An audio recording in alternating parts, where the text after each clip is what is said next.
Hi, everybody. Happy Tuesday night. I know the volleyball team is playing tonight, so good luck to you, ladies. And um, yeah, and tomorrow looks like it's supposed to be a very pleasant day.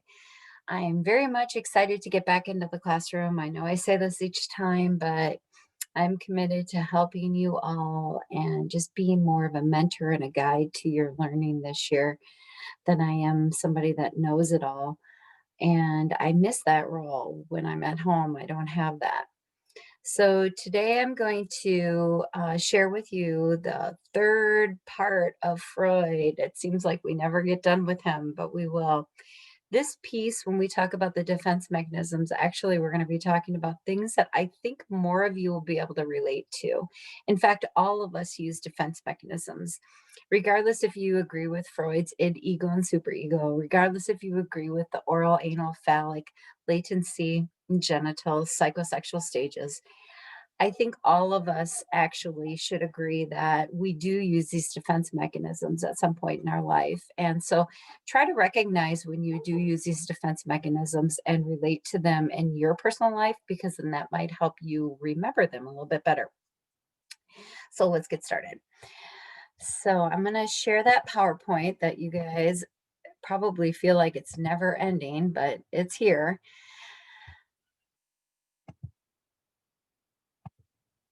So what happens is, what you're going to notice is it says at the top of the screen defense mechanisms, and then I have in pink how to reduce the anxiety of the tension between the id and the superego.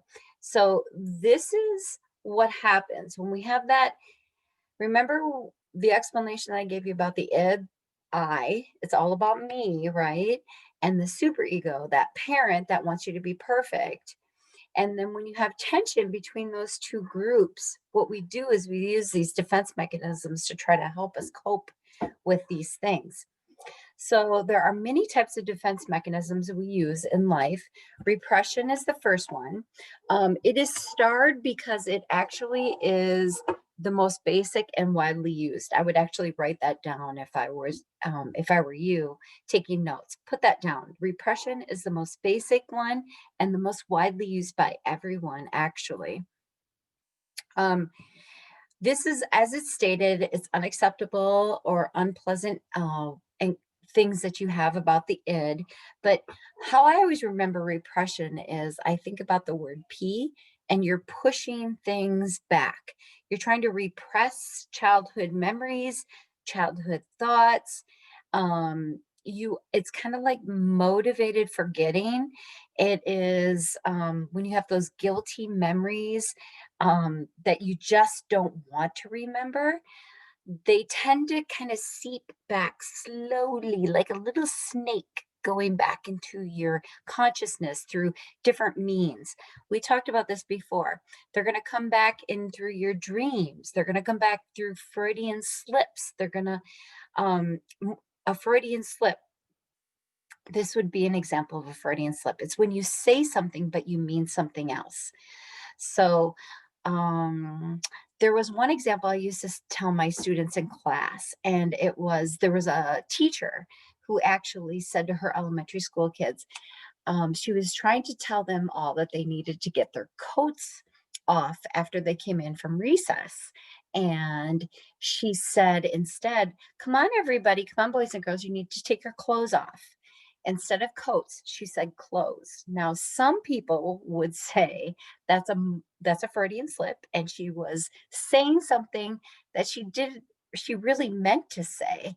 Now, some of you might be like, "Oh, that's kind of sick," but that's called a Freudian slip. So, George Bush has a very famous one. A long time ago, he was talking about he and his vice president, and he publicly announced this on television. And he said, we've had some good times.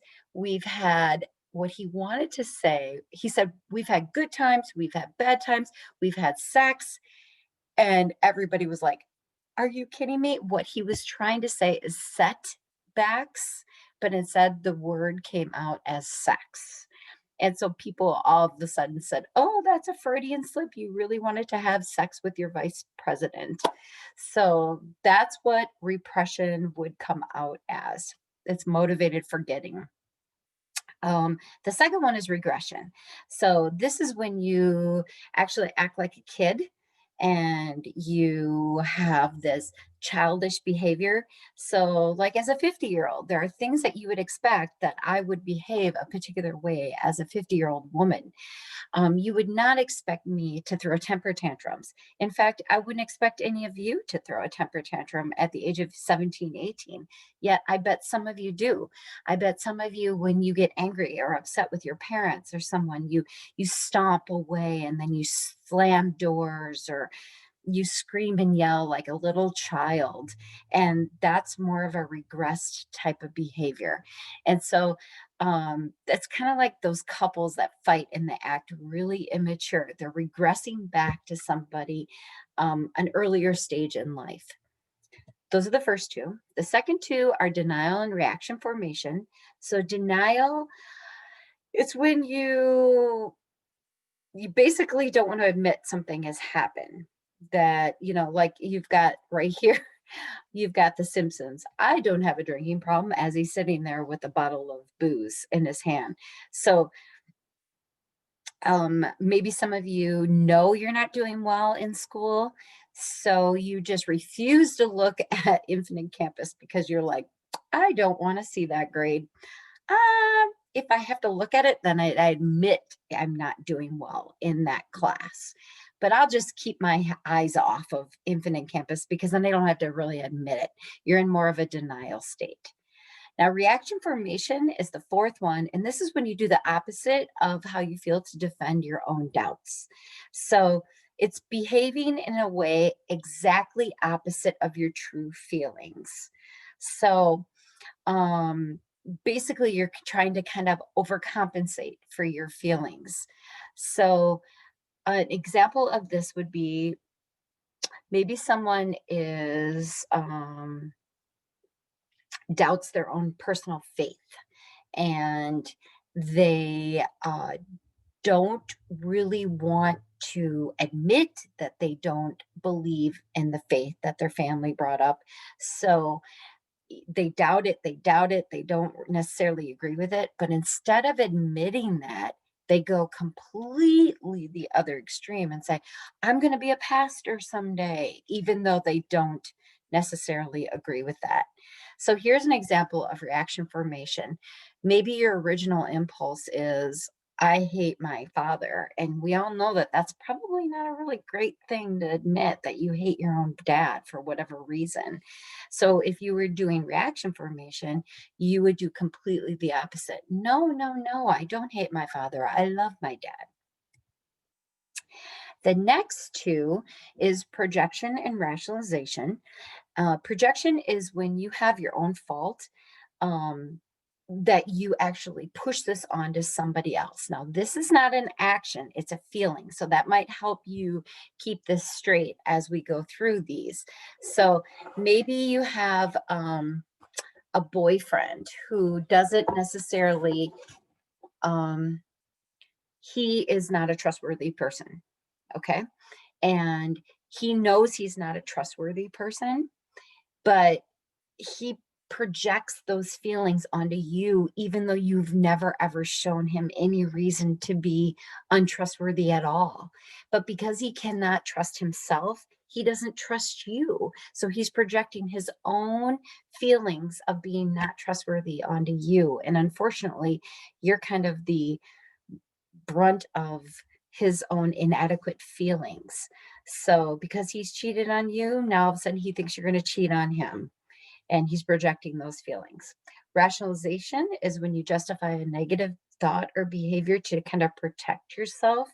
So you steal maybe something and you say, well, I did it just because, those people are so wealthy and they don't need anything else. And we have nothing. So you rationalize this behavior that's not right. um it's when you do something bad. It's when you actually do something bad. It's like an action that you do, like you cheat on a test, And then all of a sudden you justify that somehow by saying, well, everybody's cheating. All right, we are almost done now. Displacement and sublimation. So, displacement is when you have an unwanted feeling and you actually push that onto somebody else. So, like, um, the example I have is peeing on a teacher's car, and this is because this is based on a true story. So, years ago, I had heard where a junior high student was pretty upset with his teacher, and he actually went out to the parking lot, and because he can't actually safely yell at the teacher, he took out his anger at the teacher on the teacher's car by peeing all over the teacher's car. So the car can't really fight back, and so the student was actually just taking that situation out and being upset by pushing them on to somebody else. So like it would be me being upset with my boss, and I can't tell my boss how I truly feel because I would get fired. So then I come home and the first person I see is my husband or my kids in the kitchen, and I just take out the anger that I had on my boss today on them. Some of you may have felt that before, and I'm sure if that happens in your house, you know immediately to go to your bedroom and get the heck out of the kitchen. Sublimation is when you have like a socially unacceptable thought or feeling and you put that into more of an acceptable thought. So it's like you redirect this forbidden desire. It's usually a sexual desire, but not always, into something that's more acceptable society that society will accept. So I feel like I want to like hit my kid. Let's say I punish my kid by striking out and hitting them physically. Well, that wouldn't be socially acceptable by a lot of people. So instead I go and I work out. Well, nobody thinks that working out is wrong. So then I'm just like pushing that unwanted behavior and that unwanted feeling onto something that's more acceptable. So those are a few different examples. Here's an example of sublimation. Um, I hate my opponent. Okay, first of all, like, so you go back to the I hate my dad. So the reaction formation, like I hate my dad, I hate him, da da da. Da. But instead of hating my dad, I'm gonna take that and I'm gonna fuel all that anger that I have for my parent onto the opponent, and society would just think that's acceptable, that I'm a good football player, that type of thing. So those are the examples of the defense mechanisms. And what I would like you guys to do is to actually look at the defense mechanism sheet that I provided in your packet. Make sure you can make sense of which one goes to what. And the answers are located on the back of that. So I hope you all have a very restful 4 days off. And I look forward to coming back in the classroom and seeing you all again. So take care. We'll see you soon. Bye bye. I better put these back on so I can see what I'm doing.